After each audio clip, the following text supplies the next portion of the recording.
My name is Maya Cassidy. I'm 17 years old, and on the morning of November 14th, I died on my bathroom floor. It wasn't a car crash. It wasn't cancer. It was my own heart giving up on me. It happened at 7:14 a.m. I know the time because I was staring at my phone. I was getting ready for school, or trying to, but my hands were shaking so bad I couldn't even hold my toothbrush.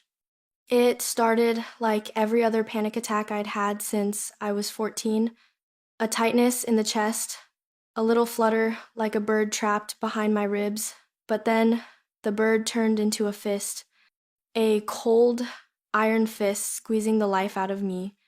I dropped my phone. It hit the tile with a loud crack. I tried to breathe. My therapist told me, breathe in for 4, hold for 4, out for 4. I tried. I really tried. But the air wouldn't go in. It felt like someone had poured concrete down my throat. My vision started to swim. Black spots danced in front of the mirror. I looked at myself, my pale skin, the dark circles under my eyes from scrolling TikTok until 3 a.m., the messy bun. I looked at myself and I thought, I can't do this today. I just can't do this anymore.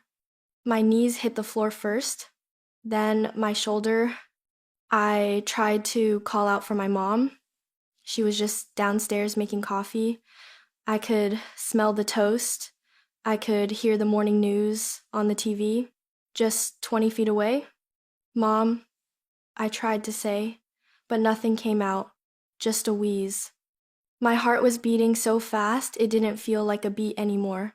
It felt like a buzz, like a machine going haywire, faster, harder, and then one big, painful thud. And silence, total silence. I didn't feel the cold tile on my cheek anymore.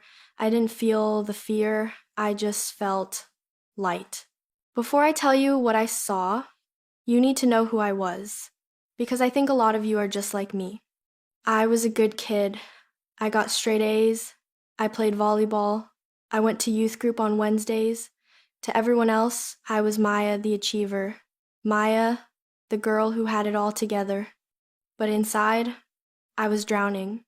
We call it anxiety, but that word is too small. It was a constant noise in my head. From the second I woke up to the second I passed out, I was plugged in. I lived on my phone. We all do. I measured my worth in likes and views. I compared my body, my clothes, my life to strangers on the internet every single day. I was terrified of the future. The news was always bad.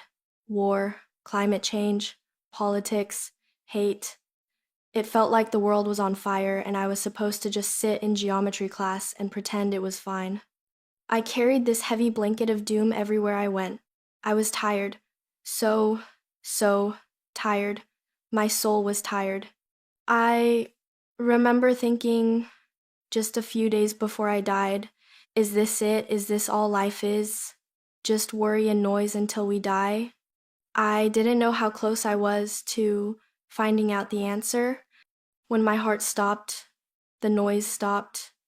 That was the first thing I noticed. The buzz in my head, that constant static of worry, it just cut off, like someone pulled the plug on a loud vacuum cleaner. I stood up, I looked down at the floor, and I saw a girl lying there. She looked small. She was wearing my oversized gray t-shirt and pajama shorts. Her hair was fanned out on the white rug. One hand was curled up near her face. It took me a second to realize that's me. I wasn't scared. That's the weird part. You'd think seeing your own dead body would be terrifying, but it wasn't. It was like looking at a coat I had taken off because it was too heavy. Maya, I heard my mom's voice. I saw the bathroom door open. Mom ran in. She dropped her coffee mug. It shattered, brown liquid splashing everywhere, but I didn't hear the crash. Maya, Maya, baby. She fell to her knees. She grabbed the girl on the floor. She was shaking her, slapping her cheeks. She was screaming, but To me, it sounded muffled, like she was underwater. "Mom, I'm okay," I said. "I'm right here." I reached out to touch her shoulder. I wanted to comfort her, but my hand went right through her back. It was like smoke moving through smoke. She couldn't see me. She couldn't hear me. She was dialing 911, her fingers trembling so hard she kept hitting the wrong buttons. I started to float. I drifted up through the ceiling. I saw the attic. I saw the dust motes dancing in the beams of light. I went through the roof. Suddenly, I was above the house. I saw our street. The mailman was delivering letters. The neighbor was walking his dog. The world kept moving. And then the sky changed. The blue morning sky tore open. It wasn't a tunnel.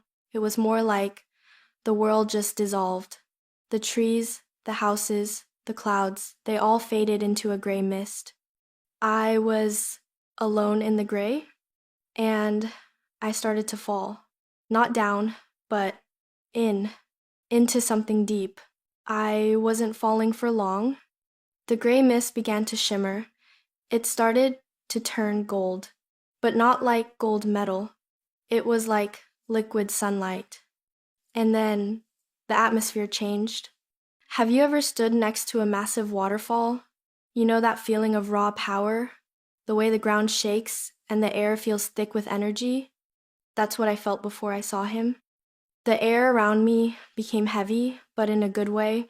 It felt like a weighted blanket. It felt solid. For the first time in my life, I wasn't anxious.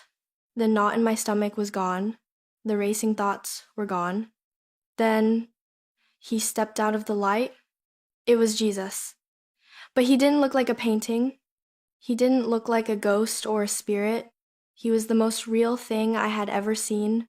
Compared to him, the world I came from looked like a cartoon. He was high definition, and Earth was just a blurry sketch.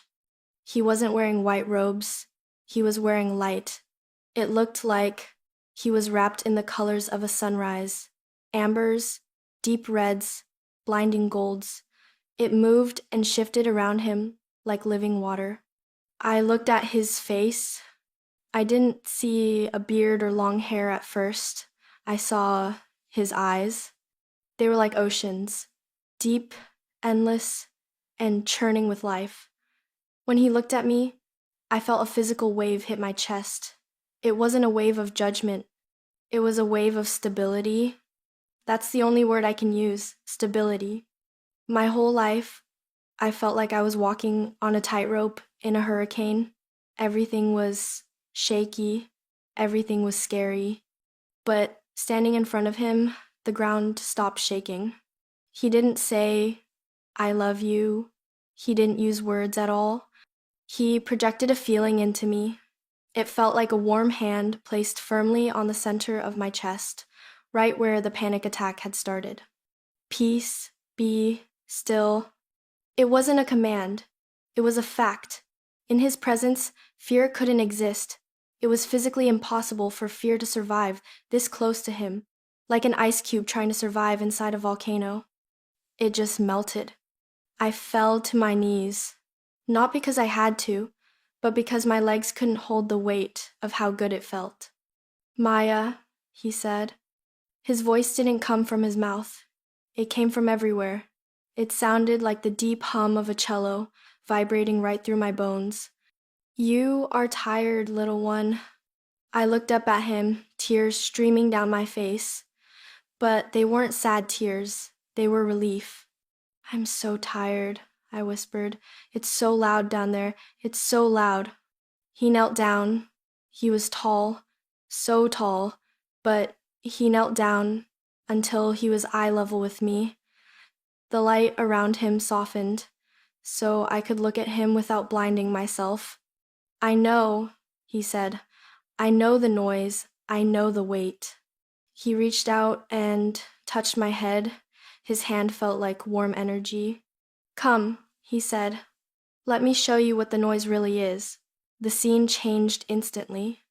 We weren't in the gold mist anymore. We were looking down at the earth, but It didn't look like the Earth from space. It looked dark. I saw millions of tiny lights flickering on the surface. Those were people. Look closer, Jesus said. I zoomed in. I could see my high school. I could see the mall. I could see houses in my neighborhood. And I saw something that made me gasp. There was a web, a thick, black, oily web covering the whole town. It looked like tar. It was sticky and gross. And there were cables, thousands of thin, black cables coming out of this web. I watched as these cables hooked into people, specifically young people. I saw a boy sitting in his room, gaming. A black cable went from the screen right into the back of his head. I saw a girl lying in bed, crying, scrolling on her phone. A black cable was wrapped around her throat, choking her. I saw groups of friends sitting at a lunch table, but they weren't talking. They were all looking down. The black cables connected them all, but not to each other. It connected them to a dark cloud hovering above the city. What is that? I asked. I felt sick looking at it. That, Jesus said, his voice sad and deep, is the filter. He pointed to the girl with the cable around her throat. She thinks she is depressed, he said. She thinks she is broken, but she is not. She is being fed poison. I watched the black goo pulsing through the cable. It looked like sludge. This generation, Jesus said, is the most gifted generation I have ever sent to earth. You are sensitive. You feel deeply. You were made to hear my voice clearly. He turned to me, and his eyes were fierce. But the enemy knows this. He knows that if you hear me, you will change the world. So he has built the noise. He pointed to the phones, the screens, the constant news cycles. It is a distraction, he explained. It is designed to keep you in a state of fear. When you are afraid, you cannot hear me.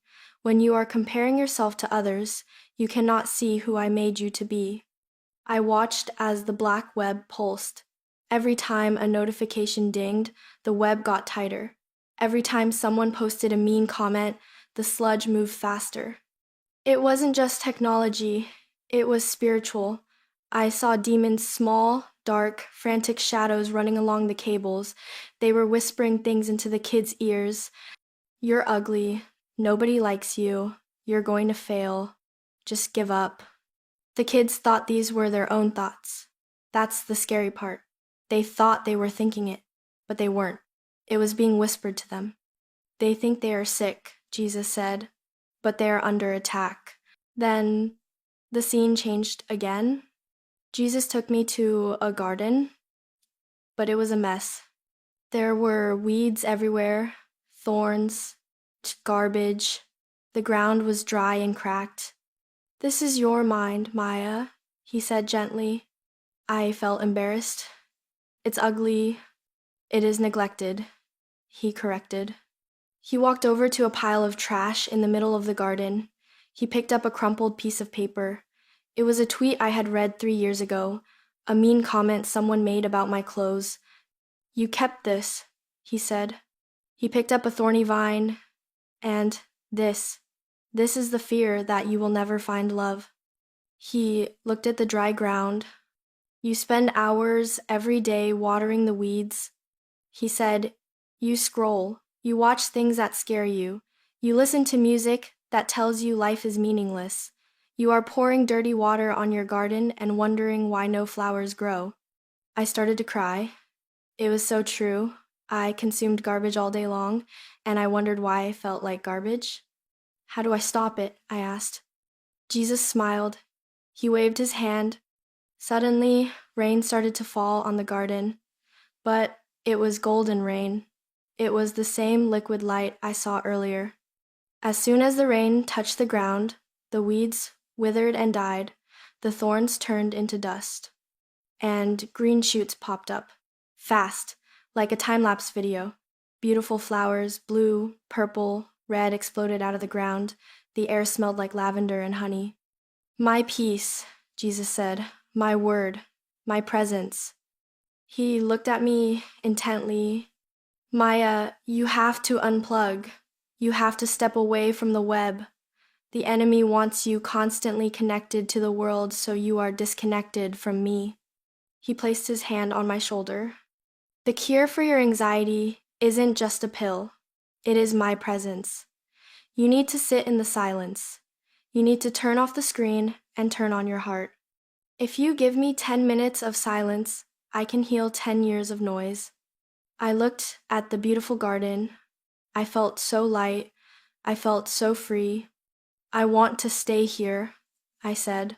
Please, don't make me go back to the web. Don't make me go back to the noise. I grabbed his hand. It felt solid, like holding onto a mountain. Please, I begged. I can't breathe down there. It hurts to be there. Jesus looked at me with so much love, but he shook his head slowly. You have to go back, Maya. Why? I cried. I'm happy here. I'm finally safe. Because of them. He pointed back to the earth. I saw the black web again. I saw my friends. I saw kids I didn't even know. Millions of them. Suffocating. They don't know it's a trap, he said. They think it's normal to feel this way. They think they are alone. He squeezed my hand. You have to go back and tell them. Tell them the anxiety is a lie. Tell them the fear is a smokescreen. Tell them I am right here, waiting for them to just look up. I felt a pull, a heavy, magnetic pull dragging me backward. I can't do it, I yelled. I'm not strong enough. Jesus smiled, and for the first time, he laughed. It was a joyful, booming sound that made my spirit vibrate. You are not strong enough, he agreed, but I am. Take the silence with you, Maya. Carry the silence into the noise. He leaned forward and kissed my forehead. Go. The sensation was violent. It felt like being sucked through a straw. I saw colors blur. I saw the gray mist. I saw my roof. Slam. Pain. Instant, searing pain in my chest.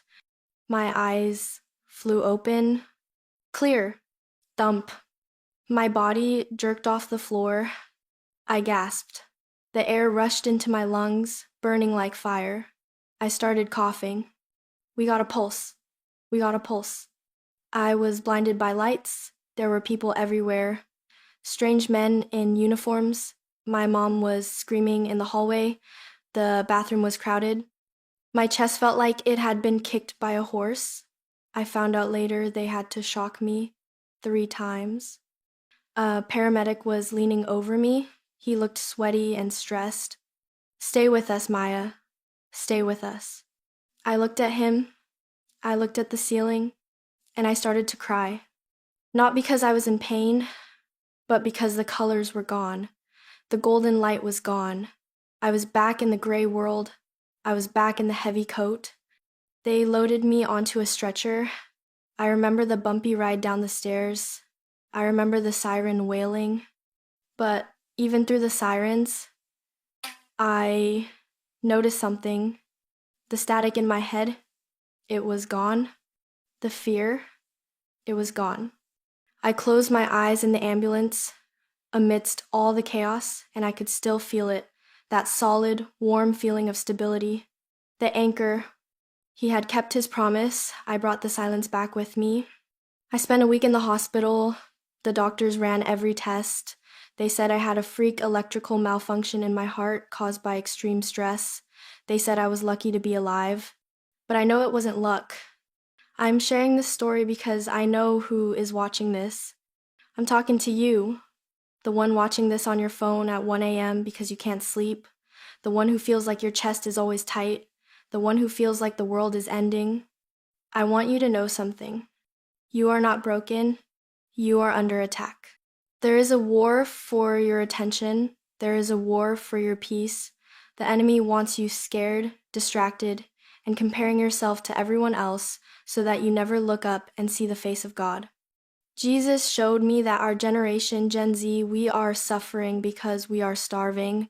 We are eating content, but our souls are starving for connection, real spiritual connection. You don't need to fix yourself before you go to Him. You don't need to be perfect. You just need to unplug. Literally. Put the phone down, turn off the noise, go into your room, close the door, sit in the silence. It will be scary at first. Your brain will scream for a dopamine hit, but wait for the presence. Jesus is not a fairy tale. He is not a painting in a church. He is a living, breathing force of stability in a world that is falling apart. He is the only thing that is solid.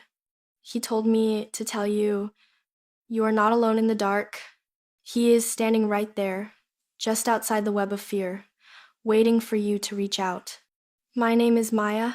I died of fear, but I came back with peace, and that peace is available to you right now. Just ask Him for it.